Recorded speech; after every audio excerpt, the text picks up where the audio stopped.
அப்பா அம்மா வீட்டுக்கு வராங்க. பாப்பாவோட பர்த்டே, அதாவது மறுநாள் ஞாயிற்றுக்கிழமை அன்னைக்கு சண்டே அன்னைக்கு பாப்பாவுக்கு பர்த்டே. அதனால அப்பா அம்மா ஊர்லேருந்து வராங்க. ஸோ மார்னிங்கே ஹஸ்பண்ட் போயிட்டு நான்வெஜ் வாங்கிட்டு வந்து கொடுத்துருந்தாங்க. சிக்கன் வாங்கிட்டு வந்துருக்காங்க. அதை இன்னைக்கு குக் பண்ண போகிறேன். சரி, நீங்களும் வாங்க என்னோட சேர்ந்து சமைக்கலாம்.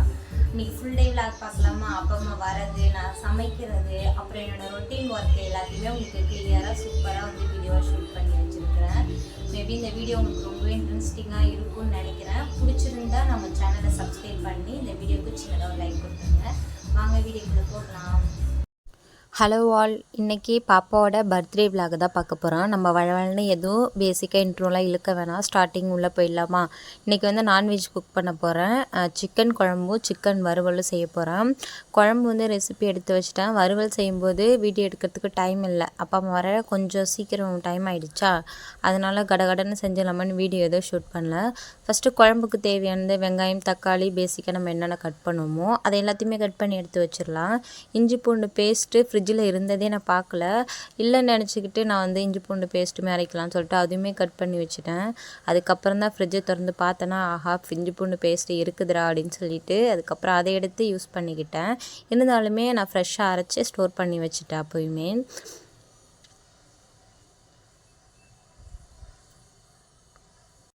இந்த வெங்காயம் தக்காளி கட் பண்ணுறதுலே ஒரு பெரிய விஷயம்னு பார்த்தீங்கன்னா, எனக்கு ரொம்ப ஸ்லைஸாக கட் பண்ண வராது, தின்னாக தான் கட் பண்ணுவேன். ஹஸ்பண்ட்டை எப்பயுமே திட்டு வாங்கிட்டே இருப்பேன் வெங்காயம் தக்காளி கட் பண்ணும்போது.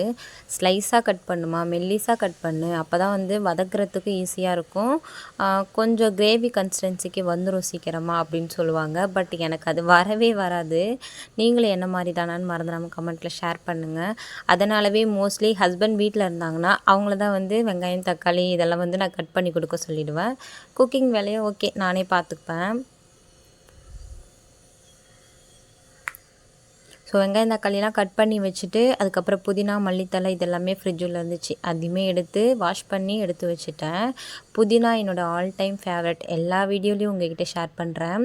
புதினா எடுத்து சமைக்கிறதுக்கு க்ளீன் பண்ணுறனோ இல்லையோ, கொஞ்சமாக நான் சாப்பிட்றதுக்குனே எடுத்து க்ளீன் பண்ணி வச்சுருவேன்.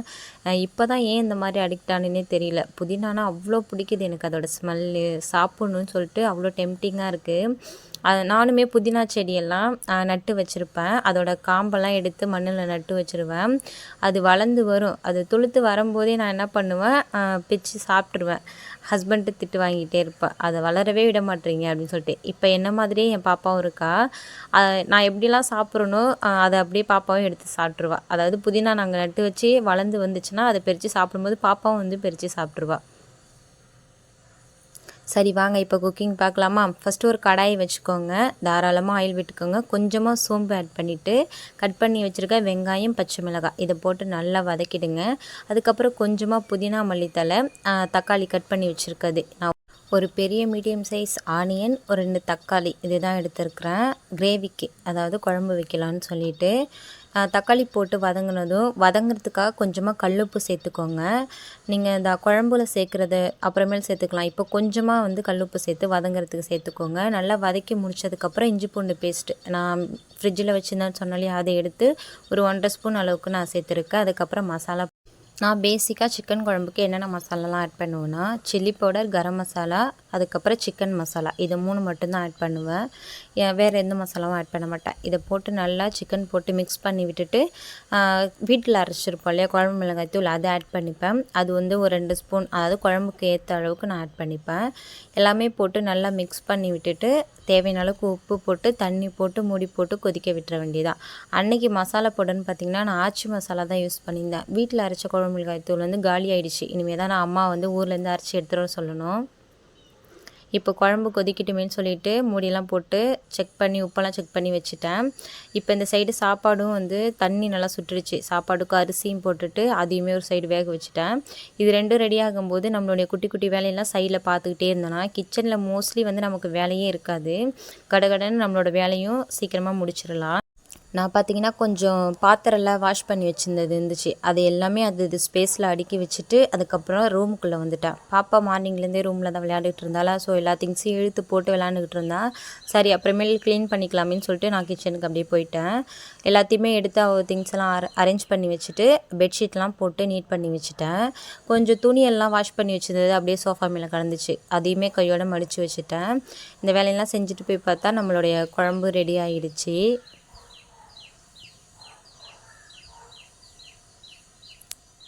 நான் வந்து பார்த்திங்கன்னா அன்னன்னைக்கு துணியை அன்னன்னைக்கு மடித்து வச்சுருவேன் செல்ஃபில். நான் வந்து மோஸ்ட்லி இந்த துணியெல்லாம் நிறைய சேர்த்து வச்சுக்கிறது அந்த பழக்கம்லாம் எனக்கு கிடையாது. கொஞ்சமாக 2 துணி இருந்தாலும் சரி அப்பப்போ மடித்து அவங்கவுங்க செல்ஃபில் நான் வச்சுருவேன். அதனாலவே எல்லார் வீட்லேயும் இருக்கிற மாரி சேரில் துணியெல்லாம் போட்டு சேர்த்து வைக்க மாட்டேன் நான். சரி இப்போ சிக்கன் குழம்பு சூப்பராக ரெடி ஆகிடுச்சு. 10 நிமிஷம் ஹை ஃப்ளேம்லேயும் 10 நிமிஷம் லோ ஃப்ளேம்லேயும் வச்சு கொதிக்க வச்சிங்கன்னா அந்த கிரேவியோட டெக்ஸ்சர் சூப்பராக ரெடி ஆகிடும். குழம்பு சூப்பராக இருக்கும். எவ்வளோ தான் நீங்கள் தண்ணி குழம்பு வச்சாலும் அந்த கிரேவி மாதிரி ரெடி ஆகிடும் சூப்பராக குழம்பு. சரி செஞ்சு முடித்ததுக்கப்புறம் நான் சிக்கன் வறுவலும் செஞ்சுட்டேன். கரெக்டாக ஒரு 10 நிமிஷம் கழித்து அப்பா அம்மாவும் வந்துட்டாங்க சாப்பிட்ற டைமுக்கு. ஹஸ்பண்ட் தான் கூட்டிகிட்டு வந்திருந்தாங்க. அப்பா அம்மா ஊர்லேருந்து வந்தோடனே ஃபஸ்ட்டு வேலையாக பார்த்தீங்கன்னா அப்பா அம்மாவோட கட்டைப்பை ஓப்பன் பண்ணி பார்க்குறதா. ஸோ நீங்கள் யாரெல்லாம் உங்கள் அப்பா அம்மா உங்கள் வீட்டுக்கு வந்திருந்தா மேரேஜ் ஆனதுக்கப்புறம் நீங்கள் இந்த மாதிரிலாம் பண்ணுவீங்கன்னு சொல்லிட்டு கமெண்ட்டில் ஷேர் பண்ணுங்கள். இப்போ எனக்கு அடுத்து பாப்பா அப்பா அம்மா வந்ததுமே போய் அவங்க பையை ஓப்பன் பண்ணி பார்த்தா அம்மா வந்து ஊர்லேருந்து பாப்பாவுக்காக 2 gift வாங்கிட்டு வந்திருந்தாங்க. ஒன்று வந்து அந்த மோளம் அடிக்கிறது வாங்கிட்டு வந்தாங்க, இன்னொன்று வந்து பாப்பாவுக்கு அழகான ஒரு பேபி டால் வாங்கிட்டு வந்திருந்தாங்க. இப்போதைக்கு பாப்பா அதை வச்சு தான் ஜாலியாக என்ஜாய் பண்ணி விளையாண்டு. பாப்பாவுக்கு அந்த பேபி டால் ரொம்பவே பிடிச்சிருந்துச்சு. கொஞ்ச நேரம் பேசிகிட்டு இருந்துட்டு அப்படியே லஞ்செல்லாம் சாப்பிட்டுட்டு அதுக்கப்புறம் பாப்பாவுக்கு மெஹந்தி எல்லாம் போட்டு விட்டுருந்தாங்க. அம்மா எப்போ ஊர்லேருந்து வந்தாலும் எனக்கு பூ வாங்கிட்டு வருவாங்க, ஸோ அதெல்லாம் கட்டிகிட்டு இருந்தோம். அன்னைக்கு ஈவினிங் எங்களுக்கு இப்படி தான் போச்சு. இதுக்கப்புறம் நெக்ஸ்ட் டே பாப்பாவோட பர்த்டே விழாக்கு பார்க்கலாம். மறுநாள் ஈவினிங் போல் தான் பாப்பாவுக்கு கேக் கட் பண்ணலான்னு சொல்லிட்டு பிளான் பண்ணியிருந்தோம். ஈவினிங் ஆனதுக்கப்புறம் அக்கா வீட்டுக்கு போயிட்டோம். இடம் புதுசாக இருக்குவேன்னு நீங்கள் பார்ப்பீங்க. அதாவது எங்கள் மாமா வீட்டில் தான் கேக் கட் பண்ணியிருந்தோம். அங்கே கொஞ்சம் ஸ்பேஸாக இருக்கும், அக்காங்க வரத்துக்கு கொஞ்சம் ஈஸியாக இருக்கும், எல்லோரும் வந்து நல்லா என்ஜாய் பண்ணலாம் மாடியில் அப்படின்னு சொல்லிட்டு அங்கே போயிட்டோம். மாமானா ஹஸ்பண்டோட அண்ணன் வீடு அது.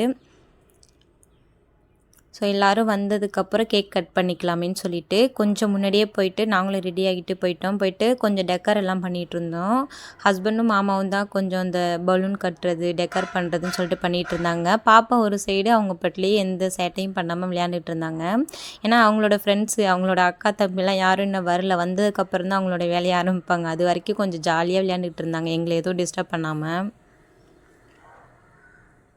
கொஞ்சம் நேரம் கழித்து அவங்க எல்லாருமே வந்துட்டாங்க. வந்ததுக்கப்புறம் நீங்களே பாருங்கள், ஒருத்தராக இருக்கிற வரைக்கும் சமாளிச்சிடலாம், அதே எல்லோரும் ஒன்று சேர்ந்தாங்கன்னு சொல்லிட்டு இந்த குட்டீஸுங்கெல்லாம் சமாளிக்கவே முடியாது. ஒரு வழியாக எல்லா வேலையும் முடிச்சுட்டு சரி டைம் ஆகிடுச்சு கேக் கட் பண்ணலாமேன்னு சொல்லிவிட்டு எல்லாத்தையுமே நான் கேக்கெலாம் எடுத்துகிட்டு வந்து அரேஞ்ச் பண்ணி வச்சுட்டேன். பாப்பாவுக்கு அதை பார்த்தோன்னே எப்படி இருந்துச்சுன்னு தெரியல, எல்லாரையும் கொஞ்சம் டிஃப்ரெண்ட்டாக பார்க்க ஆரம்பிச்சிட்டா. அவங்க எல்லாம் கிளாப் பண்ணவும் இவ்வளோ கிளாப் பண்ண ஆரம்பிச்சிட்டா. அவள் பண்ணுறதை பார்க்கும்போது எனக்கு அவ்வளோ க்யூட்டாக சூப்பராக இருந்துச்சு. என்ன நம்ம பாப்பாவை இப்படி பண்ணுறா அப்படிங்கிற மாதிரி நானே யோசித்தேன்.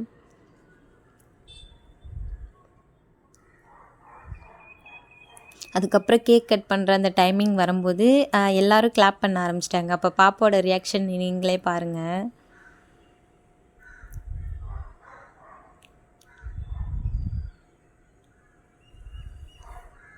ஓகே ஃபைனாக வந்து கேக் கட் பண்ணலாம் அப்படின்னு சொல்லிட்டு ரெடி ஆகிட்டோம். ஆனால் அவ்வளோ நேரம் வரைக்குமே வீடியோ நான் தான் ஷூட் பண்ணியிருந்தேன். ஹஸ்பண்ட் வந்து என்னை ரொம்ப நேரம் வாமான்னு கூப்பிட்டே இருந்தாங்க. வீடியோ நான் தான் எடுத்துகிட்டு இருந்தேன்னா எல்லாருமே வந்து அந்த கேக் கட் பண்ணுற அந்த மூமெண்ட்டுக்கு போயிட்டாங்க. நான் எப்படி ஃபோன் யார்கிட்ட கொடுத்துருவேன்னு கொஞ்சம் யோசிச்சுட்டே இருந்தேன். டக்குன்னு அம்மா வாங்கிட்டாங்க. ஓகே நாங்களும் போயிட்டு கேக்கெல்லாம் கட் பண்ணி எல்லாருக்குமே கொடுத்தோம். பாப்பா மட்டும் யாருக்கும் ஊட்டி விடலை, கட் பண்ணி அவளே தான் சாப்பிட்டுக்கிட்டா, யாருக்குமே ஊட்டி விடவே இல்லை. அப்புறம் நாங்களே கட் பண்ணி ஒரு பிளேட்டில் வந்து ஒரு பப்ஸு ஒரு பீஸ் கேக் வச்சு கொடுத்துருந்தோம். கேக்கோட ஃப்ளேவர் சொல்லவே வேணாம், சூப்பராக இருந்துச்சு. ஹஸ்பண்டோட சாய்ஸ் தான், அவங்க தான் எல்லாமே மொதல் நாள் வந்து ஆர்டர் கொடுத்து எல்லாமே வாங்கிட்டு வந்திருந்தாங்க. கேக் எல்லாமே சூப்பராக இருந்துச்சு. ஓகே ஃபைனலாக எல்லா குட்டீஸ்களுக்கு வெட்டி கொடுத்து நாங்களும் சாப்பிட்டுட்டு நல்லாவே என்ஜாய் பண்ணியிருந்தோம். எங்களுக்கு தெரிஞ்ச மாதிரி என்னுடைய பாப்பாவோட பர்த்டேயை செகண்ட் பர்த்டேவை ரொம்ப சிம்பிளாக கொண்டாடி முடிச்சிட்டோம். ஸோ இது நல்லா இருக்குதா அப்படின்னு சொல்லிட்டு கமெண்ட்டில் ஷேர் பண்ணுங்கள். உங்களோட ஃபீட்பேக் எனக்கு ரொம்ப முக்கியம். ஸோ ஸோ அதுக்கப்புறம் ஃபேமிலியாக நல்லா என்ஜாய் பண்ணிவிட்டு அவங்கவுங்க வீட்டுக்கும் கிளம்பிட்டாங்க. கொஞ்சம் நேரம் குட்டீஸ் எல்லாம் வந்து சாப்பிட்டுட்டு விளையாண்டுக்கிட்டு இருந்தாங்க. அதுக்கப்புறம் எல்லாரையும் இதுக்கப்புறம் ஒன்றும் சேர்க்கக்கூடாதுறான்னு சொல்லிட்டு 1 ஹவர் முடிஞ்சதும் அவங்கவுங்க வீட்டுக்கு அவங்கவுங்க அழைச்சிட்டு போயிட்டாங்க. நாங்களுமே கிளம்பிட்டோம். கொஞ்சம் க்ளீன்லாம் பண்ணுற வேலை இருந்துச்சு, அதெல்லாம் அக்காங்களே பண்ணிட்டாங்க. பாப்பா போட்டிருந்த அந்த 2 ட்ரெஸ்ஸுமே பாப்பாவுக்கு நல்லா இருக்குதா அப்படின்னு சொல்லிட்டு கமெண்ட் பண்ணுங்கள். பாப்பா போட்டிருந்த 2 ட்ரெஸ்ஸுமே எனக்கு ரொம்பவே பிடிச்சிருந்துச்சு. பாப்பாவோட பர்த்டேக்காக எடுத்தது தான். ஓகே, இந்த வீடியோ உங்களுக்கு பிடிச்சிருந்தா லைக் பண்ணி நம்ம சேனலை மறக்காமல் சப்ஸ்கிரைப் பண்ணி வச்சுக்கோங்க. இதே மாதிரி இன்ட்ரெஸ்டிங்கான ஒரு நெக்ஸ்ட் வீடியோவில் பார்க்கலாம். அது வரைக்கும் டாடா.